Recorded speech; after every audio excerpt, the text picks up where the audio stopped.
Hello, everyone. Thank you for coming and joining us on your Winning Edge podcast. This is Skip Balch. I'm your host, and I'm really excited to have join us today Gary Tillery. Gary is an OG like I am. The announcement just came out. They had a killer year at Skynet, which is what Gary is now leading as the CEO. So, Gary, welcome. Thanks, Skip, and glad to be here today. But the first question that I've got is, you know, you just assumed the role. I think you went from a board advisor to CEO of Skynet. Why now? Yeah, that's a great question. It's been a journey, So I joined actually the board of directors in June of 2025, and I've been very familiar with Skynet with my previous employer and the partnership that we had with Skynet. So I knew a few of the people on the team.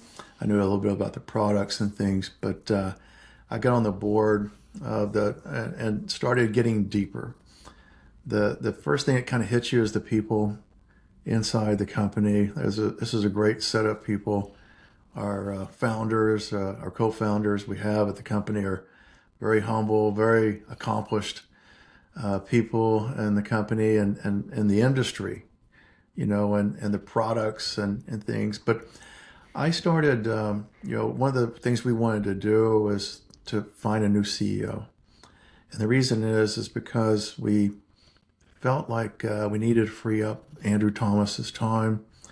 He's one of the co-founders with Paul Beneford of Cogent and also Paul Thomas on Skynet. The the the um, the kind of the big driver was that he needs to focus more on the product, and so we started looking for a CEO, and that was one of the things I did. And I kept talking to people that kept saying, "Why don't you do it?" Including my wife.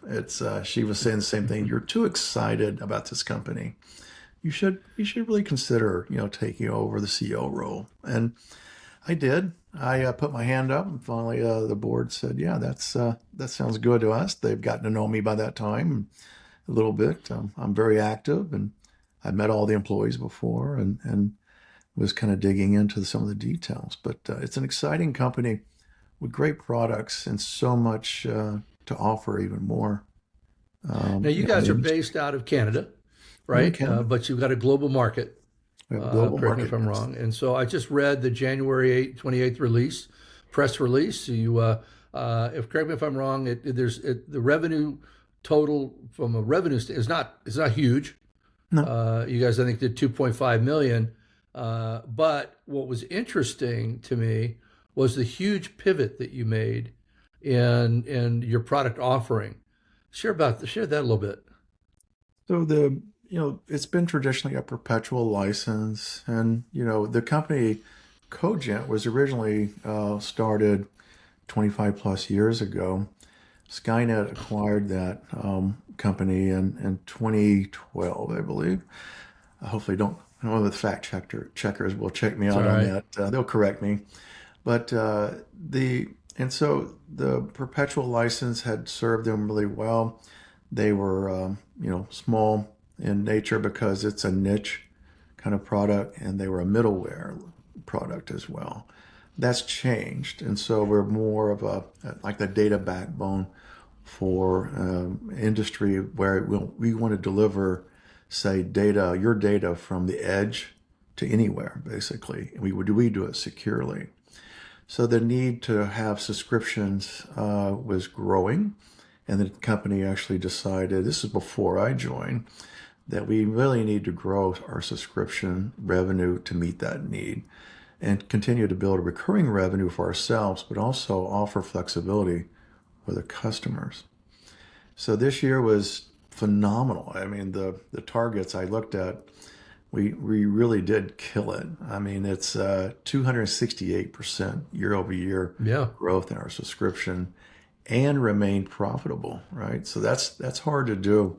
Many companies have tried and they've gone on the negative side to do that because they had to make huge investments and they lost so much of their revenue.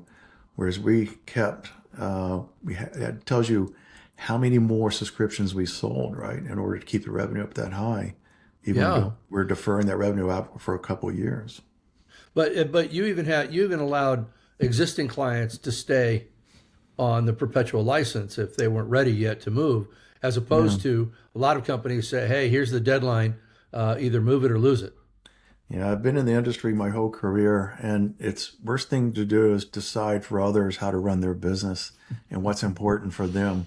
Hmm. So at Skynet, we really don't believe that. We're very engaged with our resale community, all of our partners, but our customers as well. And they do trust us. We have a very high loyalty and customer base.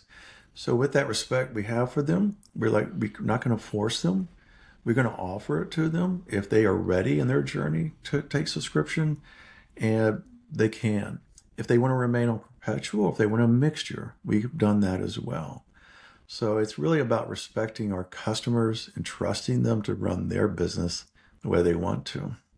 So did you have very many customers that just said, "Nah, we don't want either one"? I mean, why would they move if they could keep what they already had, right? Some weren't ready. They have plans to. Some Hmm. are in regulated industries where their budget cycles don't work that way, or they're not allowed to go with subscription. You Hmm. look at some of the oil and gas, or the electrical. We're big in solar and things, and some of these are not really don't lend themselves to moving away from a capex or a So perpetual license. yeah, so if you had moved away completely, you would have basically disconnected from half of your active market, Definitely, it's not a wise thing to do for anyone to right? alienate those loyal customers, right? And so it would hurt us financially, but it also put them in a bind as well because now they have to go find someone else that may not offer exactly what we offer, and they have to go through that transition. It To us, it was a no-brainer. It was a simple decision to make. We didn't really wrestle with that Right. because that's really the culture and the DNA of Skynet. Hmm. So what's interesting is that there are a lot of SaaS-based companies, AI-based companies, and we're going to get to that in a moment. Talk Mhm. about the initiative, your guys' AI initiative, because if you don't have one, you don't exist. Exactly.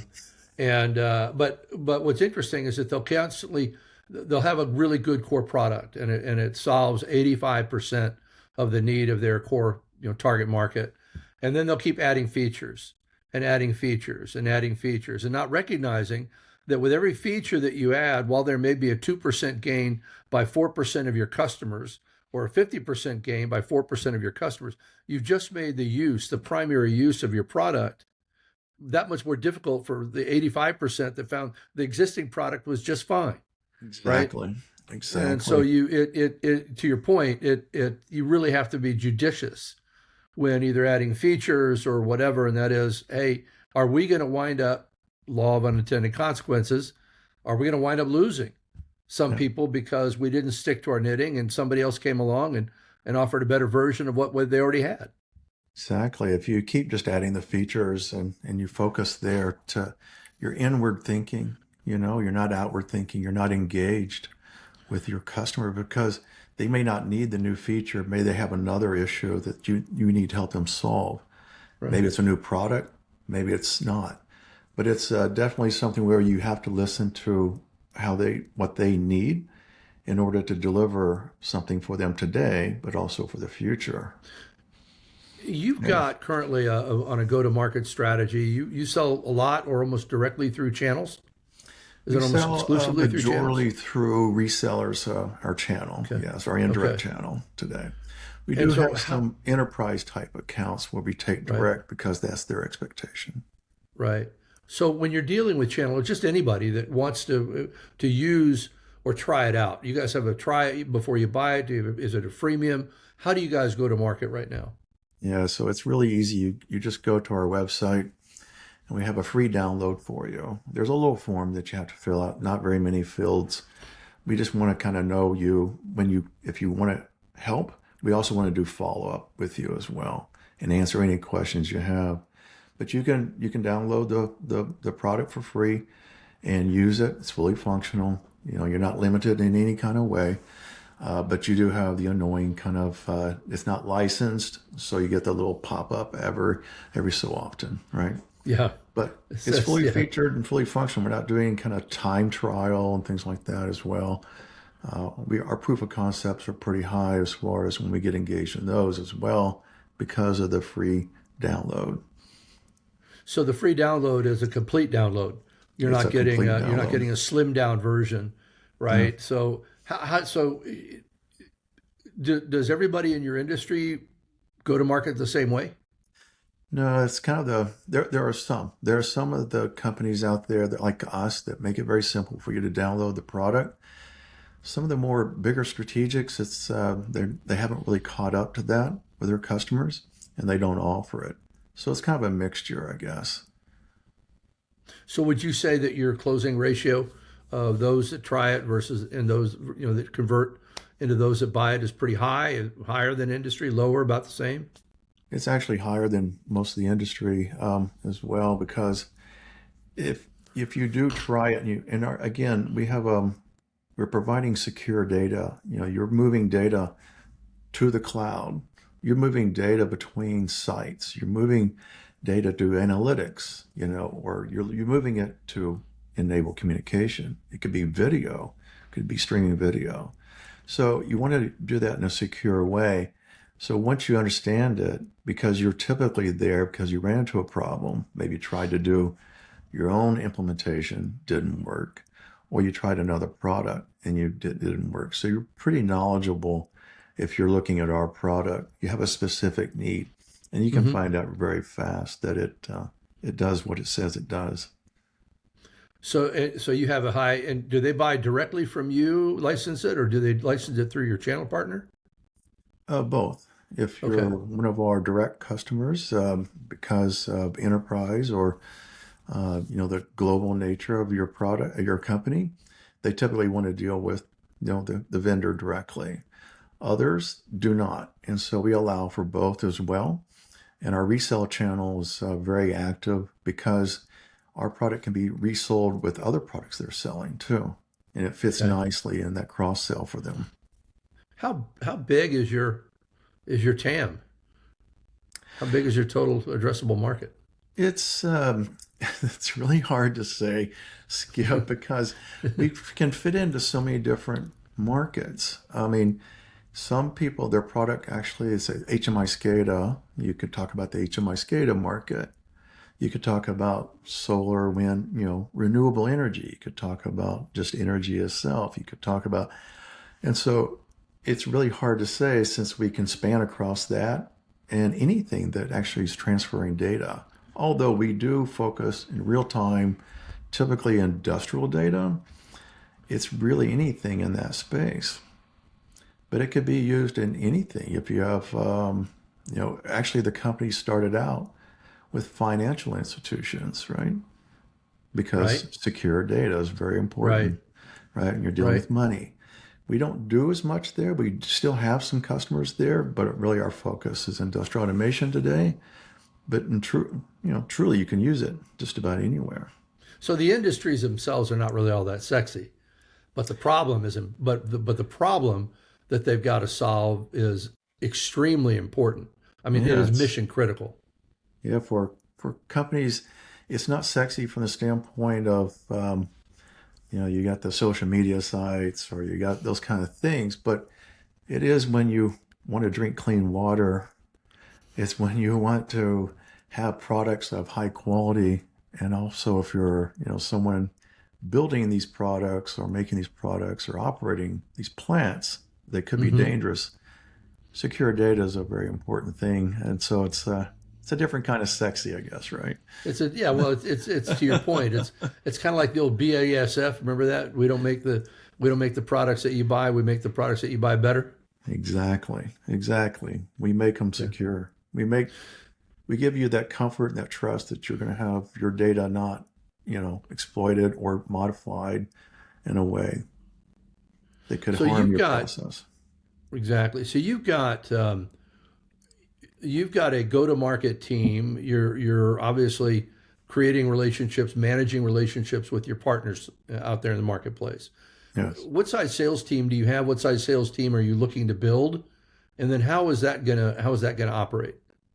We have a very small sales team. We internally, because again, we're supporting predominantly our resellers. We have about 35 resellers worldwide, and that we, you know, some are at different stages of experience and maturity with us, and but they all provide that first level support, that local touch. Mm-hmm. And so it could be as simple thing as language, the language barrier, depending on the region of the world. But also it's the business cultures and things like that as well that they know better than we do. So it kind of gives us that natural indirect channel, success. But internally, we still deal with that on a enterprise by enterprise deal and OEMs and things like that as well. And our internal team of, I think we're only about 4 people Mm-hmm. internally on sales, but we are looking to expand that this year and the coming year as well. And that's predominantly to go after enterprise, more direct enterprise, or That's to go after enterprise, but also kind of focus a little bit more our internal team on different regions. We want to go okay. deeper by region instead of global. So we feel that that's a strategic kind of change for us Mm-hmm. is to focus on APAC, the Americas, and then EMEA. And then we'll have a team there that supports their regional resellers, also any of their direct customers that are headquartered in that region, any other kind of partnerships that we develop there. So that sales team expanding is really by region and to support all of our sales channels. Now you've got your resellers can resell other products that are competitive to you. They do. There are some that sell products that are competitive in some aspects, not all aspects, because every Mm-hmm. product's different. But they sell a lot of products that are complementary to us. So it's a little bit of both, but predominantly it's not as many competitive products. Do you displace a current solution, or is it brand new to the organization? I'm sorry, Skip. I know what you Do mean you, by that. do you displace, meaning is somebody solving the problem already with a different solution than yours, and you're going in, or your channel partner is going in and recommending that they should switch to you, or We is this don't. something that they've not done before, and therefore they need to implement something new in their process? Well, it's actually being displaced, being that they typically have tried another product and the security aspect of it wasn't there. That's a core piece of our offer. And it wasn't as secure or it required, a lot of extra services. They failed at that. Maybe it was a bespoke application they built themselves. That's typically what we see. We think we could do Okay. this, and they have a failure, and then they come to us. That's typically what happens. So Okay. sometimes it's really displacing that bespoke application, right? Well, and that can, Solution. yeah, I mean, that can be, or it's the build versus buy. You wind Exactly. up, they want to build it. We can do this. It's kind of Hmm. like AI in many cases, right? Well, we can build this ourselves. We can build these agents for you and so forth. And then you go, okay, but you don't have the expertise. You may have the domain knowledge, but you don't necessarily have the technical expertise to make it work seamlessly. Definitely. I mean, you feel like you have control, but really you don't have quite the Hmm. breadth of experience and things and control that a company like ours and others have when we specialize in certain products. Are Yeah. you being driven by your market to come up with, and I know you guys have just launched an AI initiative. Is this being market driven, or is this you being out ahead of the market and saying, you may not be asking for this or expecting this now, but you're going to be? Yeah, it's a little bit of both. I mean, the funding from the Canadian federal government actually was an initiative to invest in companies, Canadian companies that are providing, in our case, secure data for AI. Now, AI is, there's some specific things that we have to do for our connections with AI engines, platforms, and other, depending on what flavor of AI and where the AI lives. But it is that really kind of us getting ahead of that. We actually are engaged with those kind of companies, and then Mm-hmm. we found this funding. and we applied for it. We went through the whole process, and the team, Paul Thomas, did a phenomenal job getting that for us. He's the brother of Andrew Thomas, and so he is our chief legal officer and kind of our investor relation guy. But we are looking at this from leading the market into raising awareness that a lot of the AI engines is operating off of are being trained on bad data. We can actually help resolve that, and also know that your data there has been secure, but it's high quality data too.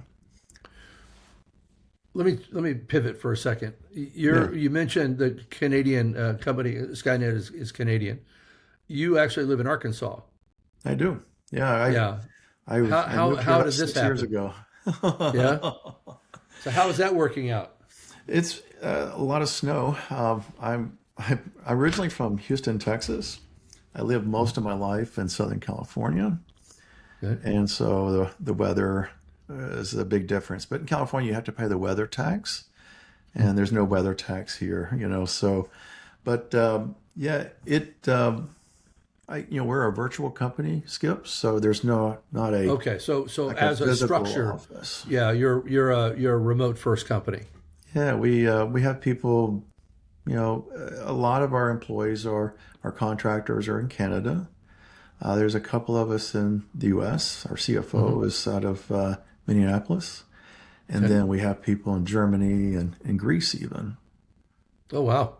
Yeah, and then Okay. eventually, very soon, we'll actually have people in Asia Pacific with our regional Excellent. focus. So over the next 6 months, what are your top couple of challenges? Yeah, it's like any other company. We've had a phenomenal year in our transition of subscription. We're not done. We're going to continue a lot of the things that we're doing. We want to look at optimizing our business a little bit more as we're growing. We don't want to just add people. It's a people add, but also looking at tools to help us optimize operations, help us on lead generation, sales, and those type things. Hmm. But it's a lot of that. And as we invest and grow and expand our capability in sales and marketing, because we've been traditionally a little bit more of a product-led, technology-led company. So we're making that switch now to sales and marketing, taking a little bit more of a lead here as we continue to build out the product for AI, analytics on the edge, security scenarios that maybe didn't exist until just recently as Hmm. well. So we're looking at expanding that as well. But really, it's a sales and marketing focus and optimizing the operations of the business because we are growing. Yeah. Well, yeah. So you've now basically decided where you're going to go from product led to sales led Yes. because the product is there, and so you mentioned I have shared many times that when you look at organizations and what's required to run them effectively, it really just comes down to three things: it's Yes. time, tools, and talent. How much time do we have to hit the goal that we have to hit? Do we have the Yeah. talent necessary to hit it? And does that talent have the tools that they need? Yeah. Now, money is, of course, the overarching thing. Money is always the thing, right? But when it comes right down to it, if you're making decisions, where does it support? Yes. What does it support? And so I think that it sounds like you're being very judicious with the path. But if you've still got to be able to service your current channels, right? And to make sure that they will, you've got to be top of mind, right? That Yes. you're going to be a solution that they're going to always have in their head that says, okay, is there a role for what Skynet does and what it is that we're proposing Yeah. amongst the other services and so forth that we're selling? And so it's going to require, I mean, you're adding headcount. Are you adding marketing headcount as well or just sales? Marketing as well. Big focus in marketing for us on content. And a lot of that content needs to be reused by our resellers, not Mm-hmm. just ourselves. And then social media as well. We find that it's a growing area for lead generation and getting the eyeballs, but Right. also from the standpoint of getting our message out to more people. There's a lot of customers that don't really know what we have to offer, but do have the need. And Skip, certain industries, I don't want to name the industry because they may, I don't want to get flooded here, but there are certain industries, industrial industries, where they don't even try to export their data outside of their domain. They don't try to move it to the cloud and take advantage of some of the analytics there. They may do edge analytics or other, but they don't really go to the cloud and commonize that across different sites even, because they just like it's too hard, it's too risky. And so we're reaching into those industries with our marketing messages saying, you don't have to do that. And we have a solution for you, and we can prove it to you. We have customers, loyal customers that depend on us every day in much higher regulated industries, maybe even than yours. But you don't have to be concerned about that, and we can provide that. So our marketing message is going to be just that, and also just explaining that it's not hard to do either. It's simple. Well, we used to talk about software development. There's done, and then there's done. Yes. So I think that when you're dealing with security, there's secure, and then there's really secure. Yes. And to your point, if I want to make that leap, it sounds like, then it's been really hard, and you've now made it very easy. As Steve Jobs once said, if you make it hard, they'll steal it. If you make it easy, they'll buy it. Exactly. And this is when he was about to launch the iPod. So I think it's very, very true. Very, very true. It is true. What do you see are the biggest challenges for business in general going forward? I think we're at a transition point. All businesses are, where we have, and it's a lot of it's around the sales and marketing. Quite frankly, where today everyone wants to have a website, or we've always had a website, and you're trying to get eyeballs, and you're advertising and things, or you're putting things up on YouTube and social media. But we're kind of at that beginning where the agentic AI e-commerce, is beginning to take a hold, and it's going to be confusing for a bit as you go through the transition. And understanding that switch and that time is going to be driven a lot by your consumers. How much do they trust AI in order to go out and execute some of these purchases for them, research and things as well? Because there's a lot of good information, publicity, and talk, and Yep. around their water cooler or the coffee pot about it. And there's actually some bad as well, some bad experiences. Hallucinations and those kind of words are being thrown around, right? So, Exactly. but it's coming. It's not like if, it's when. In different, like consumer market versus our space, maybe the timing's different, but it's not an if or when kind of conversation.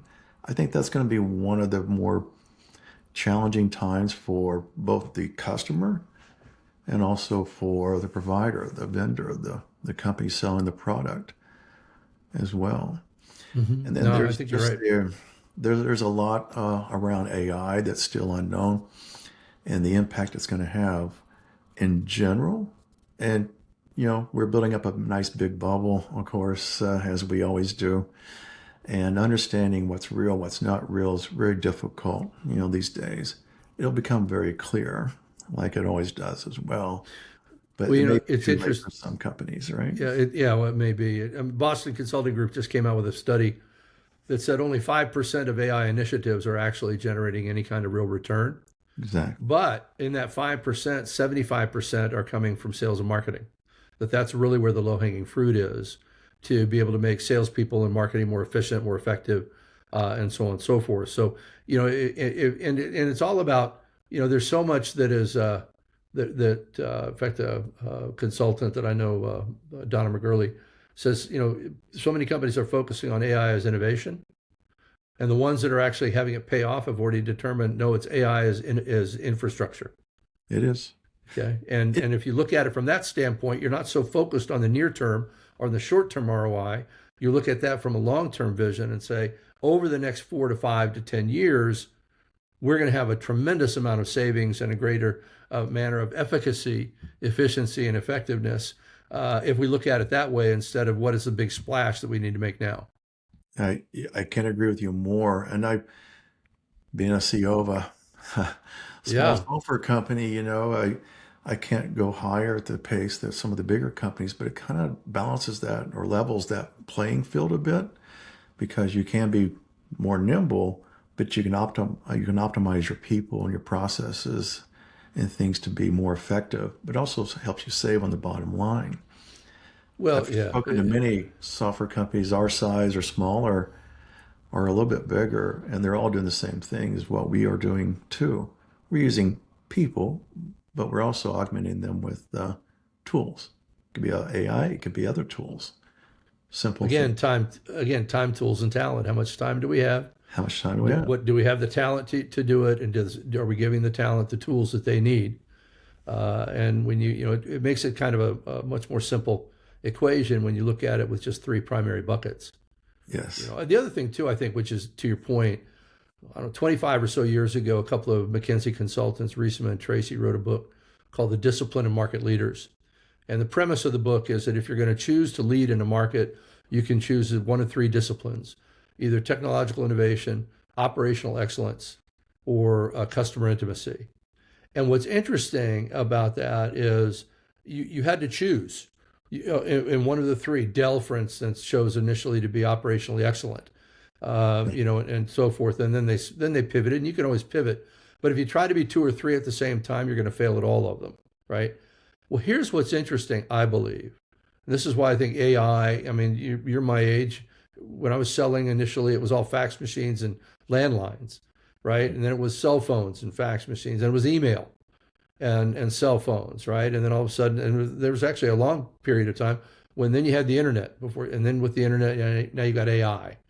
And so this is the greatest transformation I've seen in my lifetime. And from a business perspective, what AI has done is it has given every company the opportunity to be operationally excellent.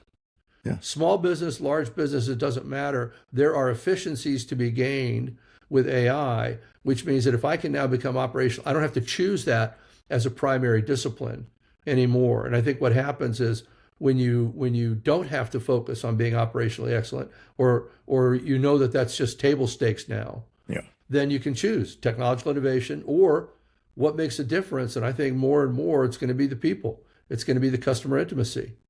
It's that creativity piece, right? That Mm-hmm. It's going to differentiate you. I read a really great book years ago at the request of our president at the time of the company I was with, and the different was written by a Harvard business a professor, Young Mm-hmm. Mi Moon, Okay. and it talked about escaping the competitive herd, right? The differentiation, and one of the examples was the Mini Cooper when it came into the U.S. market. Yeah. Yeah. Americans only buy big cars. They didn't try to apologize for it. They actually made you more aware. They had campaigns. It's smaller than you think. You remember the one where they had the pickup truck and they dropped a Mini Yeah. Cooper in the bed of the Yeah. truck, In the right? bed of the truck. Yeah. Yeah. Yeah. I remember that. So it's creativity that happens not just in your products and things and how that you're building and services for your company, for your customers, but it's also in your marketing. It's in your sales approaches. It's in every aspect of the company. We typically, technical people, we think it's all technology, but it's every aspect in how you engage with your customers, how you keep them engaged with you, how you build trust. It takes a lot of creativity, and the tools can help you optimize it, but it's people that come up with that creativity in my mind. I have a friend of mine, he calls ChatGPT his co-founder, right? He's co-founder because he brainstorms with AI. But it's really him posing the question, coming up with the idea, and then ChatGPT or any other AI agent can feedback and give you information. But it all starts with you. Well, it's interesting. I mean, I have a virtual board of directors. That's right. I do. I Yeah, do. And it's the yeah, brains, starts with, honestly, starts with Jesus Christ as the chairman of the board to make yeah. sure that everything I do is going to be honoring him. And then I've got Mark Cuban, I've got Daniel Pink, I've got Warren Buffett, I've got a bunch of others. There's 9 in total. And I literally can run it through my VBOD and Mhm. say, and look, and here's the thing, you've always got to remind chat or any of them, Genesis or a Gemini or any of them, and that is no BS. Yeah. Every one of my prompts ends with no bullshit. Yeah. And so I get real candid, conversation, and I'm one of those to where when I'm really hot into an idea, when I think something is really good, I go looking for the no, and Yeah. so I need to have somebody that will or something that will come back to me and give it to me straight and say, here's where there's flaws, here's what you Exactly. didn't think about, Yeah. right? And I think if you don't do that, then you're going to wind up basically heading down a path of destruction because eventually the truth may hurt, but it's the only cure for the hurt. Because Exactly. aside from that, then you're set up for a path of false expectations, and then that brings a whole lot of other challenges with it, That's and great. so That's forth. that's very, but that's creative, right? That's the Yeah, creativity that you yeah, bring with your experience and just, your brain and just, thinking about something wild and different, right? You got to be crazy to come up with some of these ideas sometimes, right? You mentioned Steve Jobs earlier. He had the whole hmm, philosophy. It's only the crazy people that change the world, right? yeah, Because they see exactly. something that they want to happen and then they go make it happen some way. Hmm. It's we we talk about the rules that we have inside, the unwritten rules we have inside Skynet. As some of them I'm learning, some of them I've been kind of introducing, and we kind of have we don't hire assholes, right? So we so we, Yeah, we want brilliant people, we want these kind of things, but we don't want people that are really big giant a-holes, right? They're going to bring down everyone, but also with our community of SIs and our hmm, resellers and things too. You can be brilliant, but the same thing, the having the filter of saying let's get down to real things because we don't have time to waste on BS. yeah, That's and something eventually I'll make sure I highlight in yeah, our next conversation in Skynet, right, right? right. I mean, and I think when I've hired lots of salespeople in other areas as well, and somebody asked me, they said, well, how do you know when there's a tie and you got two people that you really like? And I said, I always default to the one that has the servant heart. Mhm. There are two kinds of people, those that have the need to please and those that have the ability to please. Yeah. Every now and then you find the unicorn that has both. Yes. But if I can't find that unicorn, I've already screened for intellect and capability, right? Exactly. So that's already there. Give me the one that has a servant's heart. Give Yeah. me the one that's going to go the extra mile and is going to do so with a sweet spirit and not do so because they have to, but it's going to make a willing sacrifice, not just the sacrifice, right? Because to your point, it's still all about people. It is. And if you've got really good people, then and you've got great technology that's supporting those people, then what's going to win for you is the really good people. Because Exactly. ultimately, Daniel Pink wrote a book, A Whole New Mind, 25 years ago. So the Discipline of Market Leaders and Daniel Pink's book were two very seminal books for me, and my growth in business and understanding. And Daniel Pink says, in A Whole New Mind, the net of it is, at the end of the day, if it can be automated, it will be. So what that it's going to leave is that all the work, process work that left brains do Mhm. is going to be automated, which means that the right brains are going to be the ones that, the whole thing of AI is going to replace me. No, somebody who knows how to optimize AI is going to replace you. And Yeah. so Daniel Pink called this out 25 years ago. We're seeing it play out right now. And that's why I think that when you look at people now, when I talk to companies and advise them on what do I look for from a salesperson standpoint, well, you want to make sure that they've got a good work ethic and that they've demonstrated that, because I can't manage a work ethic, Yeah. and especially in this remote world and so how do you do that? We talk about that. But then I said, but then what you really got to recognize is how do they get along with other people, and can they tell a good story? In sales, it's basically best story wins. So I think that when you take a look at all of these aspects of it, it is amazing the multiplier that AI has become in business and allowing for things to be focused differently. All right, I don't have to focus on the technical learning anymore. I can do that. I can build, I can co-pilot, I can do whatever, right? I can use Cursor Exactly. and Claude and so on and so forth. It's all about outcomes. And then it's all about relationships. It is. So, It's a people business. It's always going to be a people business because people buy the products and the services, yeah, and they, how many times you've been on that, the line and you're talking to the computer and you're yelling into the phone or something, trying to, whatever accent you have to get them to understand. And you just go, I really want to just talk to a person, right? yeah, But yeah, other times I know they're closed and that's the best I can get. Or I'm talking to a chat bot online and I right. can get the information I need. I need it really quick. I don't want to waste my time. I'm in a hurry. And so there's different scenarios where you're going to use technology, and there's going to be scenarios where you just want the human person. Not every time necessarily, but But when I that want human it, I want touch. it. Exactly, When right? I So want a human, I want it. Yeah. I don't know about Well, you, listen, but I do research at different times of the night. so do I. So does everybody nowadays, right? Right? At our age, it could be at 3 o'clock in the morning when I had to get up and go to the Ex- bathroom. And all of a Exactly. sudden, a thought hit my head. And it's like I didn't even look at my phone, but I had a thought in my head. And then all of a sudden, the moment I look at my phone, I'm up. Then I'm in my And office. Then I wind up in my office or something. yeah, Right? exactly, exactly. Well, listen, I appreciate very much your time and our conversation Thank you, Skip. today, Gary. I think that it's interesting. You're in a frankly a space that not very many viewers of the podcast are going to be able to relate to, candidly. But I think that you're small, you're growing rapidly, you're having to build in order to be able to pivot. So you're actually making a real pivot. And so we're going to be able to follow along and see, okay, how is this going? How is this really working? Right? Come check us out. I mean, Skynet with two Ks. We always tell people we're the good Skynet, right? We're the good Yeah. Skynet, Yeah. but it's Skynet with two Ks.